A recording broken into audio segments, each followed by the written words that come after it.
Hello Vignan గారు. Hello అండి. So తారక రత్న గారు పోయిన తర్వాత అలేఖ్య రెడ్డి గారికి సంబంధించి చాలామంది ఫోకస్ చేశారు. రాజకీయాల్లోకి వెళతారా, వాళ్ళ అత్తమామలు ఆదరిస్తారా, ఏం జరగబోతుంది, ఆస్తి గొడవలు ఏంటి, రేపొద్దుట వాళ్ళ పోషణ ఎలాగా, ఇలా డిఫరెంట్గా చాలా మాట్లాడుకున్నాం. అయితే నన్ను ఆసక్తికరంగా అలేఖ్య రెడ్డి గారు ఒక ట్వీట్ చేశారు. నా కుటుంబం అంటూ అని చెప్పుకునేది ఓన్లీ బాలయ్య మాత్రమే అని. ఎట్లా చూస్తారు మీరు? అంతమించి ఆవిడ బాధని ఎవరు అర్థం చేసుకుంటారు చెప్పు. అత్తగారింటిక డోర్స్ క్లోజ్ ఇన్ సెన్స్ వాళ్ళు సరే అప్పుడంటే కొత్తిలో 9 నెలలు అయింది, ఫస్ట్ టైం వెళ్తున్నాము, కొడుకు చనిపోయినప్పుడు వెళ్ళడం బాగోదని చెప్పి రాలేదు, ఫిలిం ఛాంబర్స్కి వచ్చాము అని ఒక మాట చెప్పుకున్నారు. ఇప్పుడు వెళ్ళవచ్చు కదా, అప్పుడంటే సరే ఇప్పుడు వెళ్ళవచ్చు కదా. నెక్స్ట్ సరే కొడుకుని పట్టుకొని నేర్చాం, మీ దుఃఖం ఎనలేనిదిలే, మేము యాక్సెప్ట్ చేస్తాం. ఎందుకంటే ఒక తల్లిగా తండ్రిగా వాళ్ళకి నిజంగా కొడుకు పోతే చాలా బాధ ఉంటుంది. కోడల్ని కూడా అక్కును చేర్చుకొని ఒక పట్టుకుంటే ఏమైంది? సరే నువ్వు పెద్దదానివి, 2 అడుగులు నేను దిగాలనుకున్నావేమో, రూపకి ఏమైంది? ఆవిడని ఆదరించవచ్చు కదా. ఆవిడెవరూ పట్టుకున్న దాఖలాలు లేవు. రూపనే కాదు, పురంధరేశ్వరి గారు వచ్చినప్పుడు కూడా రూపా పురంధరేశ్వరి గారే ఉన్నారు తప్ప ఆవిడెవరూ పట్టించుకోవాలి. కనీసం చిన్నపిల్లల్ని ఎత్తుకోవచ్చుగా, ఇంతేగా పిల్లలు, వాళ్ళేం అన్యాయం చేశారు, అంతే కదా. అండ్ నెక్స్ట్ ఎన్ని రకాలు చూసినా పెద్ద కర్మ కూడా బాలయ్య దగ్గరుండి చేయడం, ఆ పత్రిక కూడా బాలయ్య విజయసాయిరెడ్డి దగ్గరుండి చేయడం, ఏ యాంగిల్లో చూసినా కూడా వీళ్ళ వైపు నుంచి, ఫ్యామిలీ వైపు నుంచి కానీ ఏ కోసాన కూడా ఆ అమ్మాయిని ఆదరించిన దాఖలాలు అయితే కనబడట్లా. పిల్లల బాధ్యత బాలయ్య గారు తీసుకుంటా అన్నారు, ఆమెకి ఏం తక్కువ, విజయసాయిరెడ్డి గారు అండ కూడా ఉంది, అందరూ బాగానే చూసుకుంటారు. 3 పిల్లలు, ఆ పెద్ద అమ్మాయి అయితే బాలయ్య గారికి అసలు పట్టుకొని వదలట్లా. సో ఆ రకంగా చూసుకుంటే ఇప్పుడు మళ్ళీ కూడా అంటే ఎందుకు అలా ట్వీట్ చేయాల్సింది సందర్భం ఎందుకు వచ్చిందంటే, చనిపోయాడు, పెద్ద కర్మ అయింది, అందరు చేతులు దులుపుగా అమ్మయ్య అని ఎవరింటికి వెళ్ళిపోయారు. మళ్ళీ మా కోసం వచ్చింది బాలయ్యే దగ్గరకు వచ్చి, ఏమ్మా ఎలా ఉన్నారు, ఇలా అయింది కదా, అంతా ఓకేనా, ఇల్లు బాగానే నడుస్తుందా, పిల్లలకి ఏమైంది, పంపు స్కూల్కి, ఇంకెన్నాళ్ళు ఇలా ఉంటారు బాధలో, కొంచెం వెళ్తుంటే వాళ్ళు కూడా మళ్ళీ అలవాటు పడతారు, ఏ అమ్మాయి ఎలా చదువుతున్నావు, ఎలా ఉన్నా కూర్చో, ఇట్లా ఈ పలకరింపులన్నీ, ఒక ఆత్మీయ పలకరింపులు అనేది కావాలా ఎవరికైనా? చాలా ఇంపార్టెంట్ కదా ఈ టైంలో. ఒకరు వచ్చాడు, బాలయ్య గారు వచ్చారు, పలకరించారు, అందరినీ చేరువ తీశారు. అండ్ ఇక్కడే కాదు, అప్పుడప్పుడు రండి, మన ఇంటికి రండి, సరదాగా గడపండి, వీకెండ్స్ రండి, వస్తూ వెళ్తూ ఉండండి, పిల్లల్ని తీసుకొని రా, ఎటన్నా వెళ్తారా, పున్న షూటింగ్స్కి వస్తారా, షూటింగ్ స్పాట్కి వస్తారా, ఇంతే. మళ్ళీ ఏమన్నా నెక్స్ట్ సినిమాకి ఏమన్నా కాస్ట్యూమ్ డిజైనింగ్ చేస్తావా, లేదండి నేను ఇప్పుడు లేదమ్మా, అట్లుంటేనే నువ్వు డిప్రెషన్ నుంచి బయటకు వస్తావు, వచ్చి అలా చేయి, నా నెక్స్ట్ సినిమా కాస్ట్యూమ్ చేయి, నేను చెప్తా. వీళ్ళకి తెలుసుగా బాలయ్య గారు ఎంత హుందాగా ఉంటారు. ఆ విధంగా పిల్లలందరూ అక్కడ చేసరికి ఈ పలకరింపు చూసి ఏడ్ చేసింది అలేఖ్య రెడ్డి.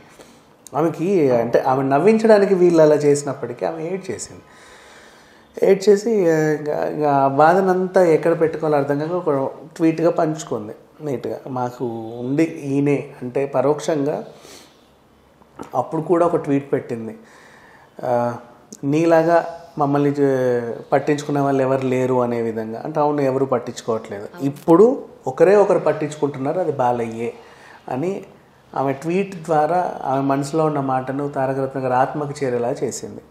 అది సంగతి.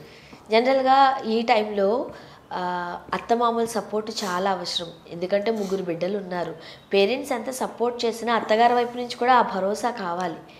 వాళ్ళు కనీసం ఈమెను పలకరించిన దాఖలాలు కూడా లేవు అంటూ వార్తలు వస్తున్న టైంలో ఇంకా కృంగిపోయే ఛాన్సెస్ ఉన్నాయి కదా. ఎక్స్పెక్ట్ చేయాలి అలేఖ్య, అసలు బాలయ్య గారు వస్తారు ఇలా చేస్తారు, ఆయన కూడా ఒక టైం తీసుకొని సర్ప్రైజ్ విజిట్ లాగా, అంటే వాళ్ళు ఒరిజినల్గా ఎలా ఉన్నారో చూద్దాం, సడన్గా వెళ్ళి వాళ్ళని చూసి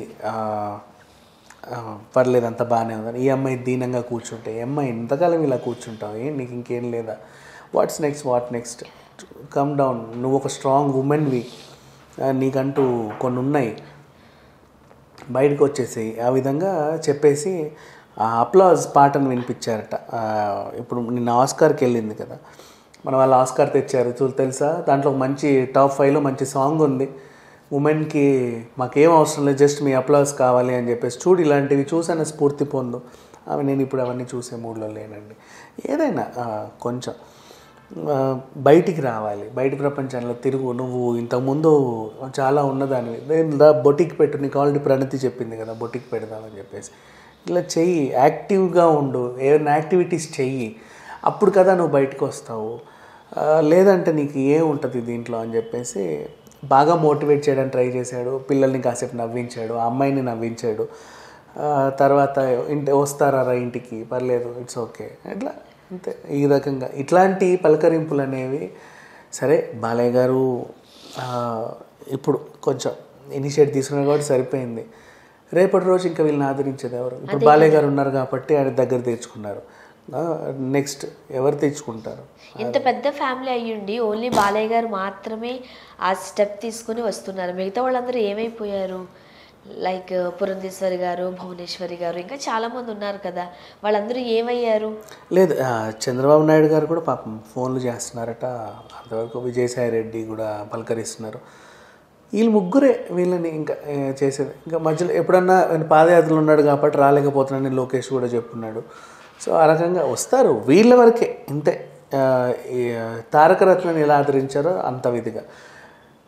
ఇంకా నయం చంద్రబాబు నాయుడు గారు రాలా. చంద్రబాబు నాయుడు గారు వస్తే మళ్ళీ వీళ్ళందరూ అలేఖ్యరెడ్డిని రాజకీయాలు లాక్కపోవడానికి వచ్చాడేమో అని చెప్పేసి అనుకుంటారు. కానీ నిజమే, రాజకీయాలకు కూడా రానివ్వు, తప్పేంటి? అమ్మాయికి కూడా మంచి సింపతి ఉంది. సింపతి కాదు, ఆమె మా తారక రత్న గురించి అందరికీ ఇప్పుడు తెలిసిన తర్వాత వీళ్ళు ఇంకా బాగా నచ్చేశారు అందరికీ. అవును, బాగా నచ్చేశారు. ఇప్పటివరకు ఎన్టీఆర్ నందమూరి కుటుంబంలో సోలోగా పైకి వచ్చాడని ఎన్టీఆర్ అందరినీ బాగా చూసుకుని బాలయ్య, ఇప్పుడు కళ్యాణ్ రామ్కి వస్తుంది కదా, తారక రత్నకి చాలా ఎక్కువ వచ్చేసింది.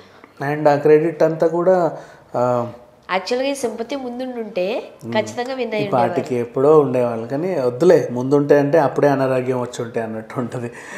ఏదేమైనా కానీ అలాగే రాజకీయాలకు రాకపోయినా బిజినెస్లో షీ ఈజ్ వెల్ యాక్టివ్, మంచిగా చేస్తుంది పని. అండ్ ఇంకొకటి, కాస్ట్యూమ్ డిజైనర్ గురించి మనం మాట్లాడుకుంటే ఆస్కార్ ఇవన్నిట్లో వీళ్ళు రామరాజమౌళి గారు వేశారు కదా నామినేషన్లో. ఆవిడ కుట్టడం రాదు సరిగ్గా బట్టలు. కానీ అలేఖ్య నిజంగా నువ్వు నందీశ్వరుడు సినిమా చూడు, చాలా బాగుంటాయి కాస్ట్యూమ్స్.